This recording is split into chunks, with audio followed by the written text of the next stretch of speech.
इस्लाम और साइंस में आपका स्वागत है। Vertical bar. मुझे यकीन है कि आप नहीं जानते होंगे कि यूनिवर्स कैसे बना। ये सदियों से इंसानों को सोचने पर मजबूर कर रहा है। वर्टिकल बार जैसे ही हम रात को आसमान में देखते हैं, स्टार्स और गैलेक्सीज का ये विशाल नजारा हमें अपनी शुरुआत के बारे में सोचने पर मजबूर करता है। पुराने जमाने के लोगों ने कहानियां बनाई, जबकि आज के साइंटिस्ट ने यूनिवर्स को समझने के लिए थ्योरीज बनाई हैं। वर्टिकल बार अलग अलग विचारों के बीच। धार्मिक किताबें यूनिवर्स की रचना के बारे में अपने यूनिक विचार देती हैं। ऐसी ही एक किताब है कुरान, जो इस्लाम की पवित्र किताब है, जो बहुत डिटेल्स में बताती है कि यूनिवर्स कैसे बना। ये बात बिलीवर्स और स्कॉलर्स दोनों को आकर्षित करती है। कुरान में यूनिवर्स की रचना को बहुत ही सुंदर और गहरे शब्दों में बताया गया है। सदियों से लोग इन वर्सेस को पढ़ते और समझते आ रहे हैं, खासकर जब इन्हें आज के साइंस के साथ जोड़कर देखा जाता है। यह ऐसे आपको एक सफर पर ले जाएगा जहां हम कुरान में बताई गई यूनिवर्स की रचना को एक्सप्लोर करेंगे। कुरान के कुछ वर्सेस और बिग बैंग थ्योरी को कंपेयर करके हम देखेंगे कि पुराना ज्ञान आज के साइंस से कैसे मिलता है। चलिए शुरू करते हैं इस एक्सप्लोरेशन को यूनिवर्स की रचना के कुरान के नजरिए से। कुरान यूनिवर्स की रचना के बारे में बहुत ही खूबसूरती से बताता है। सूरह अल-अंबिया में लिखा है, क्या ये नास्तिक नहीं देखते कि आसमान और धरती पहले एक साथ थे, फिर हमने उन्हें अलग कर दिया। ये बताता है कि पहले एक ही चीज थी, ठीक वैसे ही जैसे बिग बैंग थ्योरी में बताया गया है। सूरह फुसिलत में बताया गया है कि आसमान धुएं से बना, जो कि शुरुआती यूनिवर्स जैसा दिखता था। बहुत से मुसलमान मानते हैं कि कुरान में जो लिखा है वो सच है और ऊपर वाले ने ही ये बताया है। बिग बैंग थ्योरी सबसे ज्यादा मानी जाने वाली वैज्ञानिक व्याख्याओं में से एक है कि यूनिवर्स कैसे बना।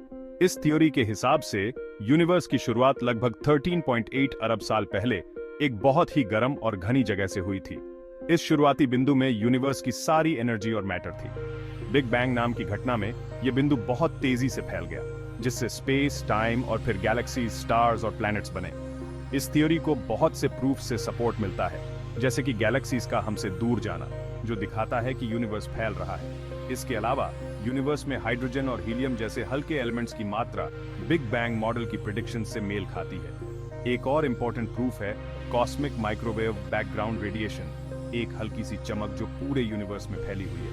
यह रेडिएशन हमें यूनिवर्स की शुरुआती स्थितियों के बारे में बताता है, जो यह सपोर्ट करता है कि यूनिवर्स की शुरुआत बहुत ही गर्म और घनी अवस्था से हुई थी। कुरान के वर्सेस और बिग बैंग थ्योरी में कई समानताएं हैं जो हमें सोचने पर मजबूर करती हैं। सूरह अल-अंबिया में बताया गया है कि आसमान और धरती पहले एक साथ थे और फिर अलग हो गए। यह डिस्क्रिप्शन बिग बैंग थ्योरी से मिलती है, जो कहती है कि यूनिवर्स एक बिंदु से फैला है। इसी तरह सूरह फुसिलत में धुएं जैसे आसमान का जिक्र है, जिसे हम गैस की अवस्था समझ सकते हैं। यह साइंस की उस बात से मिलता है जो कहती है कि शुरुआती यूनिवर्स गर्म आयोनाइज्ड गैस से बना था, जो बाद में ठंडा हुआ और स्टार्स और गैलेक्सीज बने। ये समानताएं बताती हैं कि पुराने धार्मिक ग्रंथ और आज का साइंस एक ही बात कहते हैं, और दोनों मिलकर यूनिवर्स की रचना की एक पूरी कहानी बताते हैं। इन संबंधों को समझकर हम कुरान की कहानी और साइंस की खोजों दोनों की ओर अच्छी तरह से सराहना कर सकते हैं। कॉस्मिक माइक्रोवेव बैकग्राउंड रेडिएशन या CMBR बिग बैंग थ्योरी का एक बहुत बड़ा प्रूफ है। 1965 में आर्नो पेंजियास और रॉबर्ट विल्सन ने इसे खोजा था। CMBR एक बहुत ही हल्की सी चमक है जो पूरे यूनिवर्स में फैली हुई है, जो हमें यूनिवर्स की शुरुआती स्थितियों की एक झलक दिखाती है। माना जाता है कि यह रेडिएशन बिग बैंग के बाद की चमक है, जो हमें दिखाती है कि यूनिवर्स कैसा था जब यह सिर्फ 380,000 साल पुराना था। CMBR बहुत हद तक एक जैसा है, लेकिन इसमें कुछ छोटे मोटे अंतर हैं जो भविष्य में बनने वाली गैलेक्सीज के बीजों की तरह है। ये अंतर हमें यूनिवर्स की संरचना और विकास के बारे में बहुत कुछ बताते हैं, और यह सपोर्ट करते हैं कि यूनिवर्स की शुरुआत एक गर्म घनी अवस्था से हुई थी।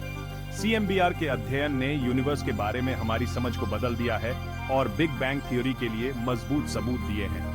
कुरान में बताई गई शुरुआती गैस की स्थिति CMBR द्वारा दिखाई गई यूनिवर्स की शुरुआती स्थितियों से मेल खाती है। यह रेडिएशन एक तरह से यूनिवर्स के अतीत की जानकारी देता है, जो हमें यूनिवर्स की शुरुआत और अरबों सालों से इसे आकार देने वाली ताकतों के बारे में बताता है। आस्था और साइंस का रिश्ता हमेशा से ही सोच विचार और बहस का विषय रहा है। कुछ लोग मानते हैं कि ये दोनों अलग अलग हैं और एक दूसरे के खिलाफ हैं, लेकिन यूनिवर्स की रचना के बारे में कुरान के डिस्क्रिप्शंस और आज के वैज्ञानिक सिद्धांतों में जो समानताएं हैं, वो हमें इस बारे में दोबारा सोचने पर मजबूर करती हैं। हमें आस्था और साइंस को अलग अलग नहीं देखना चाहिए, बल्कि उन्हें दुनिया को समझने के दो अलग अलग तरीके मानना चाहिए। इस्लाम ज्ञान हासिल करने पर बहुत जोर देता है।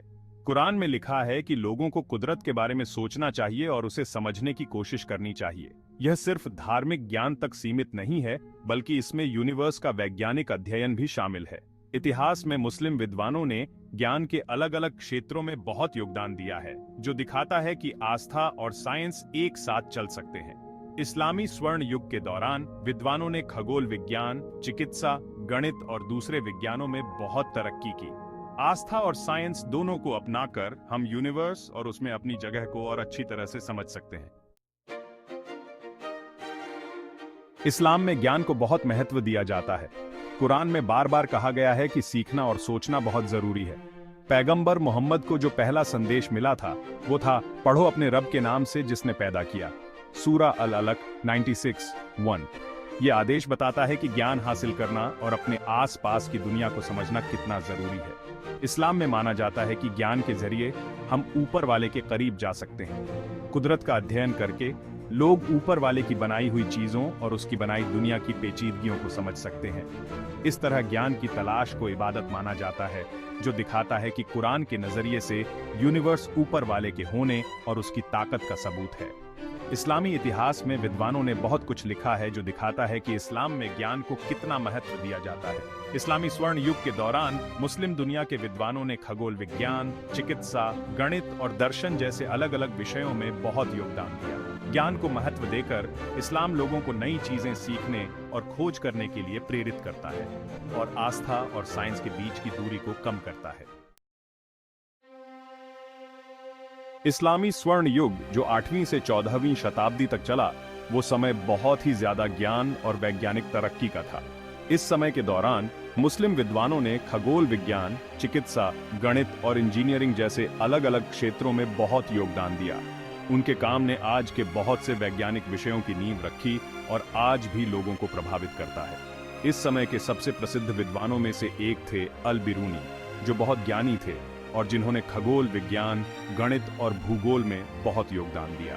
एक और महान विद्वान थे इब्न सिना एविसेना, जिनकी चिकित्सा से जुड़ी किताबें जैसे कि दी कैनन ऑन मेडिसिन सदियों तक यूरोप में पढ़ाई जाती रही। ये विद्वान कुदरत को ऊपर वाले की बनाई हुई चीज समझकर उसका अध्ययन करते थे।